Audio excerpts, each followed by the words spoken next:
Nah, dampak diskriminasi dan intoleransi yang pertama memperburuk kesenjangan sosial dan ekonomi. Nah, itu dia.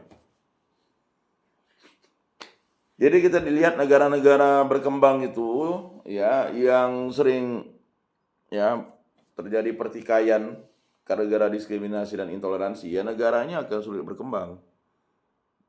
Bahkan negaranya menuju kehancuran. Ya. Atau mereka akhirnya mengambil langkah-langkah berjalan sendiri-sendiri. Kita lihat negara di Balkan itu ya. Dulu kan dia bergabung di Yugoslavia, satu negara. Tapi karena itu tadi terjadi diskriminasi dan intoleransi, mereka merasa ya udah. Akhirnya mereka berpisah, ada secara paksa, ada juga secara memorandum. Jadi memperburuk kesenjangan sosial dan ekonomi, diskriminasi mengalami kelompok tertentu untuk mengakses peluang yang sama dalam bidang pendidikan, pekerjaan, dan layanan kesehatan. Hal ini semakin memperlebar kesenjangan ekonomi dan sosial. Makanya program pemerintah itu menyentuh sampai daerah 3T, ya kan? Terdepan, tertinggal, terluar kan. Nah, di Kalimantan Barat uniknya sudah tidak ada 3T lagi ya. Nah, entah mengapa.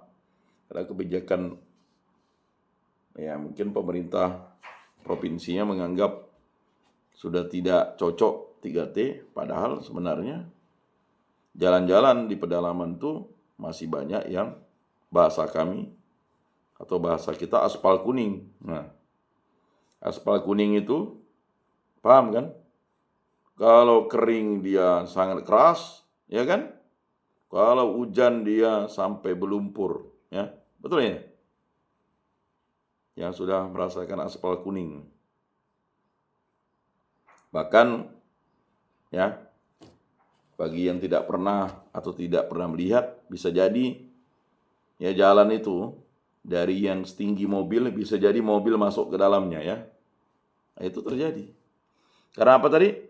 Ya, karena memang untuk mengeraskan jalan itu membutuhkan yang namanya kebijakan pemerintah untuk menggelontorkan anggaran. Kemudian merusak integrasi sosial.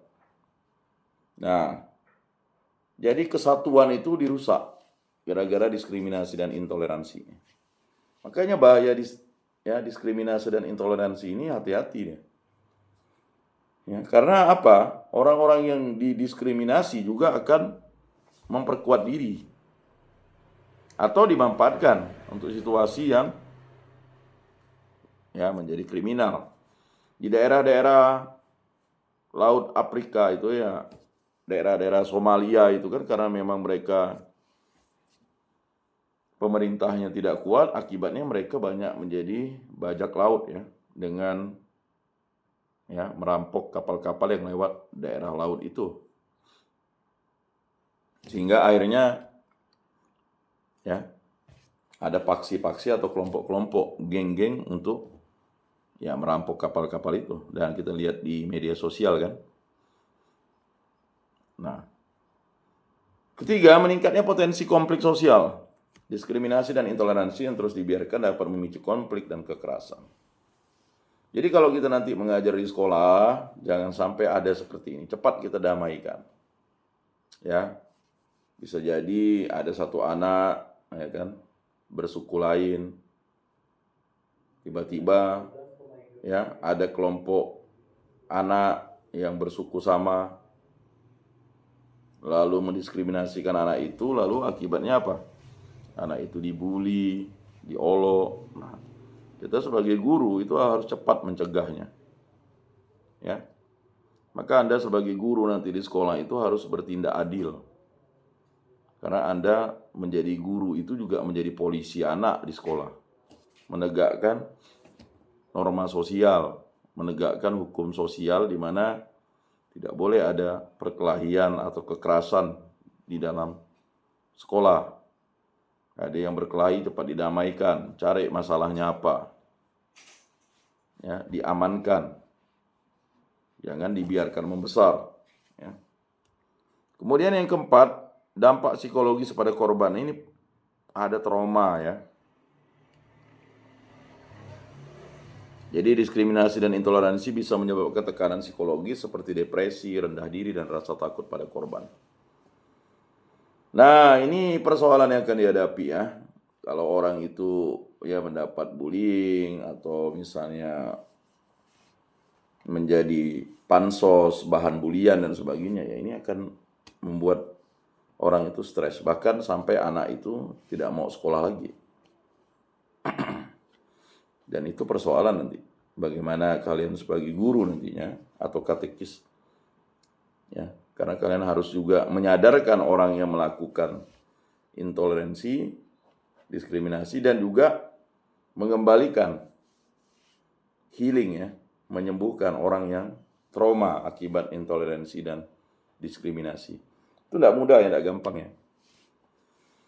Jadi saya punya teman tuh, dia dulu sering didiskriminasi di SMA, akibatnya dia menganggap masa SMA-nya adalah masa yang tidak pernah indah.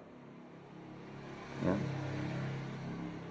Dan waktu dia menjadi dewasa, dia mengingat itu sebagai sesuatu yang kelam dalam hidupnya. Dan itu bahaya bagi pertumbuhan. Dia bisa menjadi pendendam, dia bisa menjadi orang yang ya bisa menjadi orang yang keras dan sebagainya, atau menjadi orang yang minder. Jadi hal ini berdampak pada kualitas hidup dan kesejahteraan mental korban. Nah, ini kita bisa lihat. Ya, mengapa masyarakat itu memilih untuk tinggal di pelosok ya? Itu karena apa tadi? Mungkin menghindari masalah. Ya, lalu dia mencari tempat ya, akhirnya menghuni tempat-tempat yang tidak bisa dijangkau oleh orang lain. Ya bisa jadi ya. Kemudian yang kelima, menghambat kemajuan pembangunan nasional. Negara yang mengalami konflik sosial akibat diskriminasi dan intoleransi cenderung mengalami stagnasi dalam pembangunan. Nah, kita lihat negara-negara yang menghadapi ini, ya, dia tidak akan hidupnya ya tidak nyaman. Hidup itu kan harus aman dulu, aman, nyaman kan. Kalau enggak aman, bagaimana nyaman? Kalian mau kuliah di Stakan, tiba-tiba di jalan ada begal atau ada preman-preman. Setiap kali pergi ke Stakan, kalian harus membayar uang misalnya. Ya enggak aman kan? Bagaimana kalian bisa nyaman? Nah, ini kualitas hidup ini harus ya berkembang. Selanjutnya, upaya mengatasi diskriminasi dan intoleransi. Yang pertama, edukasi inklusif dan toleransi. Jadi pentinglah kita untuk melakukan edukasi inklusif dan toleransi ya. Pendidikan yang menanamkan nilai-nilai inklusif, menghargai perbedaan, dan pentingnya toleransi harus diajarkan sejak dini. Program pendidikan ini dapat mengurangi prasangka dan membentuk sikap saling menghargai. Kedua, penegakan hukum yang adil. Pemerintah perlu memberlakukan hukum yang melindungi hak-hak setiap warga negara tanpa memandang latar belakang. Kebijakan anti diskriminasi yang tegas dapat memberikan rasa aman bagi kelompok yang rentan terhadap diskriminasi. Ya. Ketiga, pemberdayaan ekonomi bagi kelompok marginal dengan meningkatkan akses ekonomi bagi kelompok yang sering mengalami diskriminasi. Seperti pemberian pelatihan keterampilan atau bantuan modal usaha, kelompok tersebut dapat lebih mandiri dan berdaya saing di masyarakat. Berikutnya adalah yang keempat, kampanye kesadaran sosial. Kampanye tentang pentingnya keberagaman dan toleransi dapat meningkatkan kesadaran masyarakat. Melalui media sosial, iklan, atau kegiatan komunitas, pesan tentang inklusivitas bisa menyebar lebih luas. Ya. Jadi mana lebih dulu, moderasi beragama atau intoleransi? Ya pastilah moderasi beragama. Jadi mungkin kalian sudah dengar moderasi beragama ya. Ya, kalau moderasi beragama itu lebih dulu daripada toleransi. Ya. Karena moderasi beragama itu kan adalah prosesnya, maka menciptakan toleransi kan. Yang kelima, dialog antar kelompok. Nah, ini penting dialog ya. Dialog antar kelompok yang berbeda dalam hal budaya, agama, atau nilai sosial dapat membuka ruang untuk saling memahami. Dialog ini bisa dilakukan melalui forum, kegiatan lintas agama, atau program kolaboratif antar komunitas. Yang keenam, peran media dalam menyajikan konten yang inklusif. Nah, maka dari sekarang kalian sudah memiliki konten-konten yang inklusif. Maka nanti jangan terputus hanya sampai ya diberi tugas ilmu sosial dasar, ya udah. Ini wajib nih kalian meneruskan konten-konten yang inklusif. Ya, kalian bernyanyi kah, kalian pergi retret, rekoleksi, pergi ibadat, atau misalnya kalian mengambil kutipan homili atau khotbah dari pastor, dari romo, kalian masukkan ke konten kalian. Nah, sekarang kalianlah yang mengisi konten kalian itu dulu, gitu, Pak. Ya, itu butuh, maka kalian penting membuat konten itu. Jadi kalau konten kalian itu udah inklusif, positif, seperti ini ya kalian akan menjadi konten kreator. Karena masyarakat dunia, masyarakat madani sekarang itu, masyarakat internet ya banyak nonton dan membuka yang namanya digitalisasi. Nah ya, jadi media memiliki tanggung jawab untuk tidak menyebarkan stereotip atau bias terhadap kelompok tertentu. Konten yang inklusif dan mendidik dapat membantu meredam prasangka dan mendorong masyarakat yang lebih toleran. Jangan lupa nanti kalau udah menjadi guru itu, aktivitas kalian direkam. Ya, aktivitas mengajar direkam, aktivitas kegiatan anak-anak, retret, rekoleksi direkam, aktivitas misalnya pembicaranya, supaya ada yang nama repeatedly, pengulangan proses kebaikan, meradiasi. Jadi kalau kalian hanya mendengar saja, itu paling kalian hanya bisa nyampaikan 5% dari message atau pesan yang disampaikan. Tapi kalau kalian bisa merekam, itu total ya 100% yang diberikan oleh narasumber atau kalian nanti bisa diulang kembali. Dan itu adalah media dan teknologi masa zaman now sekarang atau zaman globalisasi sekarang. 7. Peningkatan literasi media dan informasi. Dengan meningkatnya akses informasi, penting bagi masyarakat untuk memiliki kemampuan literasi media yang baik, sehingga bisa menyaring informasi yang benar dan tidak termakan isu yang bersifat diskriminatif atau intoleran. Nah, jadi jangan menyebarkan konten-konten yang sifatnya provokatif atau diskriminatif atau hal-hal kekerasan. Nih jual motor tapi kontennya adalah pornografi. Waduh, yang nyebarkannya ketua lingkungan lagi. Ya kan? Katekis menyebarkan konten itu. Mau gurau misalnya, jual motor. Ya tiba-tiba ada konten pornonya di dalamnya. Ini hati-hati sekarang ya. Kan begitu. Mau lucu-lucu tapi biasanya macam-macam ya. Kemudian peran lembaga agama dan komunitas. Lembaga agama dan komunitas berperan besar dalam menyebarkan nilai-nilai toleransi dan saling menghormati, menggunakan pendekatan agama untuk mengedukasi umat tentang pentingnya inklusivitas dan persaudaraan dapat menjadi solusi yang efektif. Nah, ini dia. Jadi peran lembaga agama dan komunitas, peran kita ini ya. Jadi lembaga agama dan komunitas berperan besar dalam menyebarkan nilai-nilai toleransi dan saling menghormati, menggunakan pendekatan agama untuk mengedukasi umat tentang pentingnya inklusivitas dan persaudaraan dapat menjadi solusi yang efektif. Makanya pesan Paus Fransiskus itu apa? Ya kan, faith, ya kan, iman, fraternity, persaudaraan, ya kan, compassion, bela rasa. Jadi Paus Fransiskus itu menekankan itu. Kita harus beriman. Karena dengan beriman itu, ya, kita menyandarkan diri pada kehendak Allah, pada kehendak Kristus. Anda ini kan sekolah kaum beriman, mendidik orang beriman. Nanti Anda mendidik orang juga beriman. Lalu saudara, ya, fraternity. Kalian ini, kita ini satu saudara dalam suatu baptisan. Jadi menganggap orang saudara. Kemudian compassion, berbela rasa. Ya. Jadi berbela rasa itu adalah peduli, care. Udah ngerjakan tugas belum? Udah ngerjakan makalah belum? Ditanya kawannya, diingatkan, udah buat video belum? Apa kesulitannya? Oh, HP saya itu medianya agak rusak kameranya. Ya, ayo saya rekamkan, nanti saya kirim ke HP-mu, ya kan? Ya mungkin kalau dia kan ngirim ke HP tidak ada masalah. Cuman kalau dia ngerekam mungkin buram.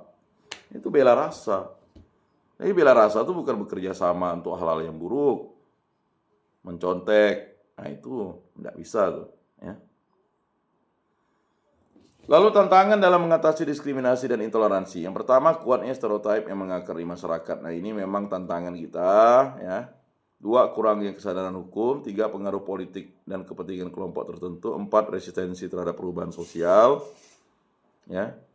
Masyarakat yang terbiasa dalam norma-norma tradisional mungkin sulit menerima perubahan yang mendorong inklusivitas, sehingga perubahan sosial menghadapi perlawanan. Ya.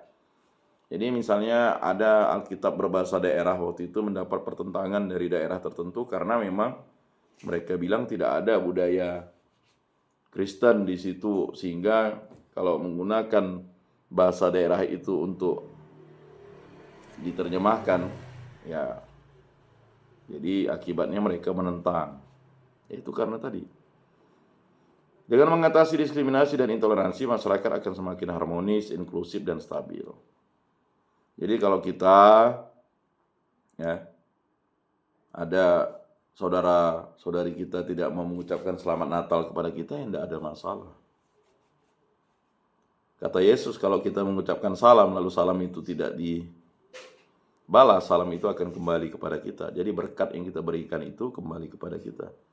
Ya tidak ada masalah. Jadi bagi orang Katolik, umat Kristiani itu, ya janganlah sampai kita membalas. Ya, jika orang menampar pipi kirimu, berilah pipi kananmu, itu pengampunan ya. Jika orang meminta jubahmu, berikan juga mantelmu, ya kan? Jika orang menyuruh kamu berjalan 1 mil, kamu berjalan 2 mil, itu dalam hal pengampunan. Ya. Jadi jangan disalahartikan, ya. Jadi kita juga harus tahu, ya. Jangan gara-gara berhutang budi mau membalas kebaikan orang yang pernah baik dulu, lalu dia minta tolong kamu misalnya ya melakukan hal-hal yang jahat ini. Karena ya misalnya karena kalian merasa ditolong atau kalian merasa berhutang budi, ingat kita sebagai orang beriman itu ya sebenarnya sudah sepantas dan selayaknya menolong orang, membantu orang. Ya. Lalu upaya bersama dari berbagai pihak, mulai dari pemerintah, masyarakat hingga individu, diperlukan untuk menghilangkan prasangka dan mewujudkan lingkungan yang adil bagi semua orang. Nah, itu materi kita ya cukup panjang nih ya untuk membahas. Baru sub ini ya, masih ada beberapa materi. Makanya saya minta Google Meet terus. Tujuannya sebenarnya bisa saja saya ya kan langsung lempar materi ini ke kalian ini, tapi apalah gunanya ya. Semoga bermakna dan bermanfaat dalam hidup kita.